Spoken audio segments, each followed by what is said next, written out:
الرسول يا رب إن قومي اتخذوا هذا القرآن مهجورا وكذلك جعلنا لكل نبي عدوا من المجرمين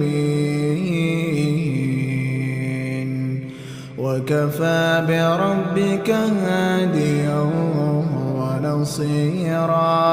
وقال الذين كفروا لولا نزل عليه القرآن جملة واحدة كذا